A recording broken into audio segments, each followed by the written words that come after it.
recording this basically after I'd videoed everything and edited it mostly, and I'm putting it at the beginning of this just to put this in context. It's quite a long video for not a lot of action really. There are a few trains and engines running just to show how good they are or not over the points. And I started some of this before I even did the last video that you saw, and I've re-engineered it quite drastically really. And what I've decided to do, because this is getting on for 15-20 minutes, it's ridiculous to try and then do all the alterations and film them again.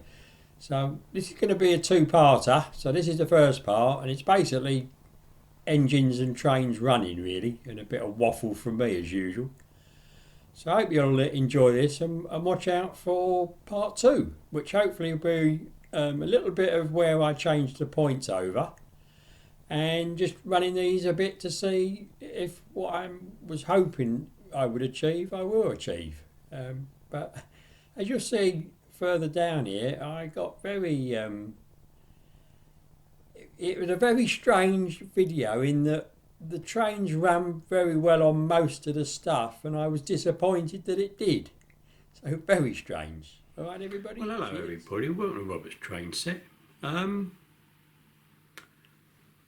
the very beginning of my layout, it was basically Hornby, wasn't it? The Hornby train set I bought, or the two Hornby train sets I bought. So throughout the layout, I used standard Hornby point. Basically because that's what came with the original train set, or train sets. And the only time I went away from that was to use the curved Hornby point. Now, of course, they're all insular frog, so they do cause their own problems.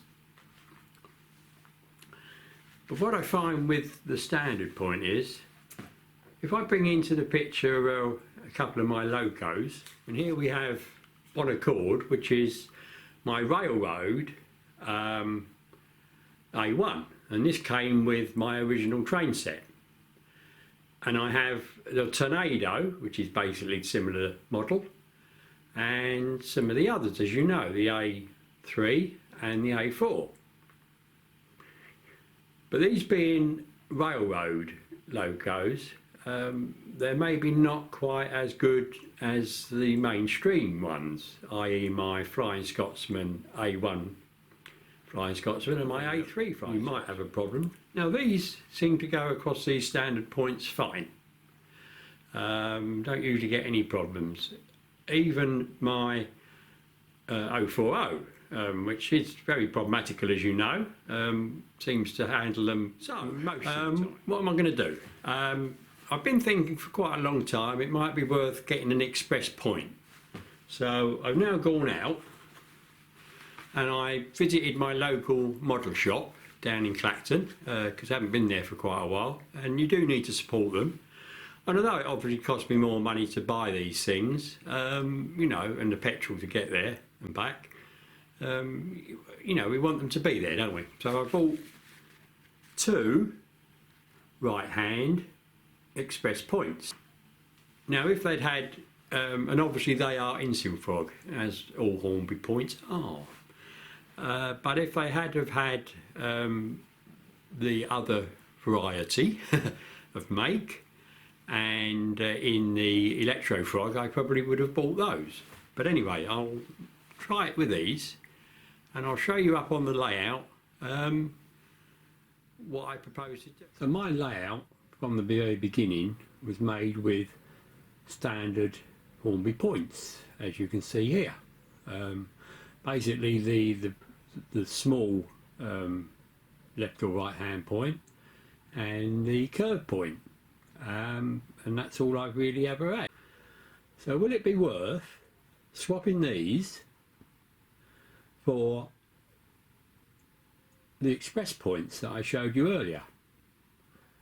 And the only change you need to do, with the exception obviously of taking the track up, is to move one point motor. i.e. the one by the signal box that would need to go further down. So this is just them placed on top, and you can see I just need to move the point motor here over to there, but this one is fine, so we'll see. Well everybody, you've seen my first bit of film on this, which was actually done before my last video went out. I have cut some bits out because I thought it was repetitious, and I'm back up in the loft after my last video, and if you remember where we left it, it was getting too hot. So I'm just going to show you the temperature that it is in the loft as I'm recording this, and the time is about 25 to 1 in the afternoon.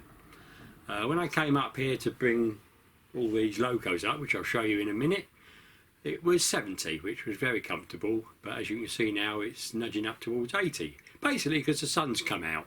If the sun didn't come out it would be not too bad. So this might not be very long and I'm beginning to melt already, and if you're wondering why I've got the hat on in the hot weather, it's in case I bang my head on the roof basically, and it hurts if you hurts even with this on, but without it you sort of cut your head and everything. It's horrible. So this is my bag of Velcro for the back seam when I do it. I'm going to show you the locos that I bought up to do this test with, and I think this first bit will probably just be showing them running over the points as they are existing, with all the woes that I'll probably have on that. So we'll see how we get on, alright? So stay tuned everybody, stay tuned. So as you can see, all in this little fiddle yard here, I've got my Tornado. The front is Flying Scotsman A3, which is one of the mainstream models, not the Railroad. And then next to Tornado I have Bonaccord, which is the unsound one, and the original one that I showed you at the beginning.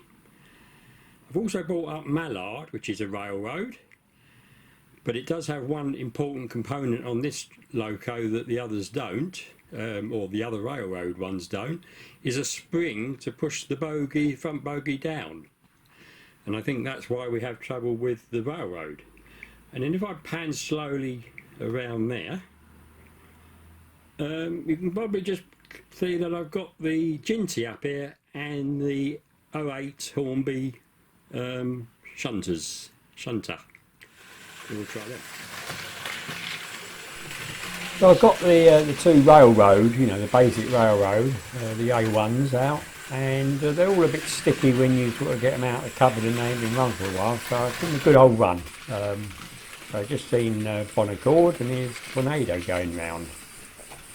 So yeah, give them a few laps round at a fair speed, and it does really make them work a lot better. So what we're going to do now is just try them over the points, and what I'm expecting is that they'll derail. But this one derailed before it even got to the ones I want to change. So when you go slower, and it's still stopping Bonaccord as we know. So here I was changing tracks and it went over the curve points perfectly. It went over these all right, but I think the tender derailed. You can hear it. And then when it came round to this other point, sort of made it even worse. So I took it a lot slower over these points here, as you can see, and it worked absolutely lovely. So yeah, great fun. So that's the Bonaccord, and then I reversed it, as you can see here, and tried it again, stopping as usual. And at those sort of speeds it seems pretty good, which isn't always the case. It stopped again. It literally just carried on round and went over all the points. as far as I know. No problem whatsoever. Although it does derail on that one sometimes. So I had a bit of a break from that and I tried the 08 shunter, and the idea of this is sort of slow and see if it stops. Well, it didn't basically, and this is about 6 or 7 miles an hour on Railmaster. I suspect it's a little bit quicker than that in real life, but again it works flawlessly. Now what I like about this is it's going over that curved point, and I suspect the plastic in this one for the isolation is probably much the same as in the express point I'm going to put on the other ones.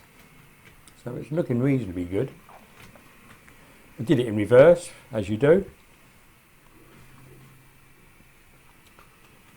and absolutely worked flawlessly, as you can see here. Yeah, great little engine this. I really like this one. So here's Tornado, much the same, went over okay. So normally you'd be delighted with all this, wouldn't you? Absolutely delighted. But of course I was hoping it would derail, but they're not. So this is quicker, quite a bit quicker as you can see. We'll see how we get on with this one. Well, I'll run it round a few times first. I've got to set my camera, and there we go. Right over, not a problem.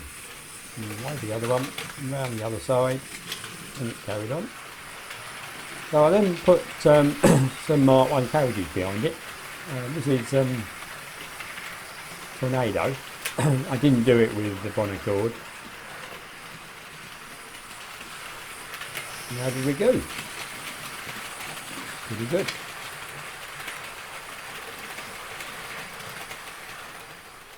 I even tried reversing it, albeit quite slow.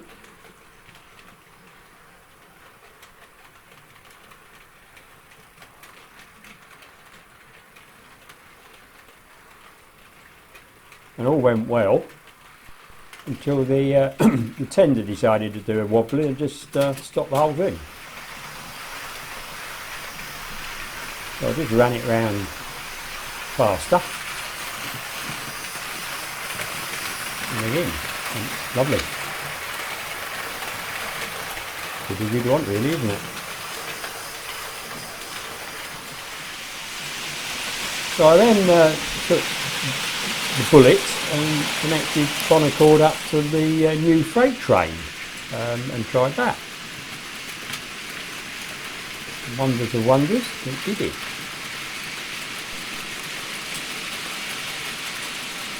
So great. So this last shot, if you look at the back of the train as it goes past, you'll see something on there, which I did mention last time in my last video, I think.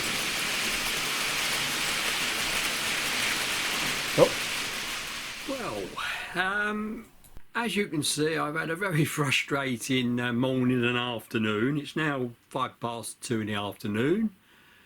I've been trying to get these to do what I want them to do, and like all prima donnas, when they got a camera on them, it's a complete dead loss. My bonnet cord, which I was hoping would derail on the points that I'm going to change, decided to derail on all the points that I'm not going to change. Basically the curved points.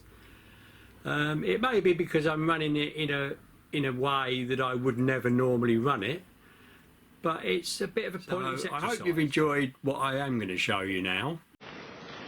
So in the last video I did mention about quite enjoying the way Sparky did his live streams actually on the back of a flat wagon, and as you saw I bought one, and bonnet cord is still stopping. It had to pick up a token. So here's the Polaroid Cube Plus on the back of my flat wagon that I bought recently. Now I don't understand quite why it's crooked. The bogers are very loose, they're just sort of plastic low lugs that locate it, and they are very loose, so I'll have to look into this, I don't quite know what. I hope you enjoyed that bit.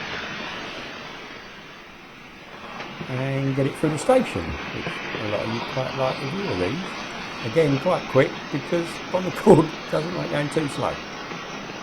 So, I'm just doing this obviously down in the lounge. I've been editing this video, and as you will get from some of the bits I took at the time, I got a bit frustrated, and I wasn't going to do any more filming after what you've just seen. But it was cooler the following day, and I did go up and I took the locomotives that I hadn't filmed and I filmed them, and they worked perfectly. Over all the points, no problems. We had one of the trucks jump, but that was it, near enough.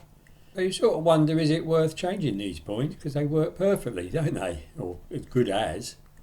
But I think it is, so I will be doing the swaps of these points and the ones on the other side near the station, really just for it's less violent, I would think.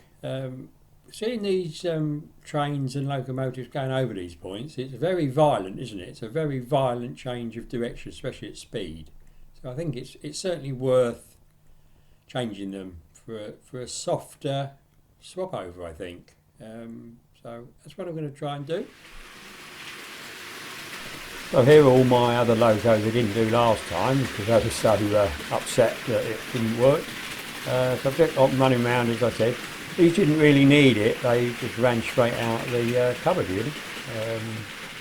So it got me a little ginty putting all these trucks, and it did it really well.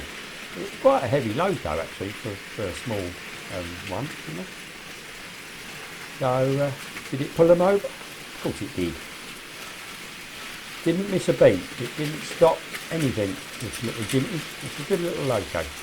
And I hope you like the little trucks that I bought. So we then had Flying Scotsman, and we tried her. And as you would expect, not a problem. And then Mallard. Now this one can sometimes, but no, this time it decided to do it perfectly, and I did it twice so that it would go round on that bit. So there we are. Total failure really for what I actually wanted to film. So bear with me, peoples. It's not always light and roses on the model railway. Sometimes it goes horribly, horribly wrong. Cheers. So thanks for watching this, and watch out for part 2 that will come up in a while, I suspect.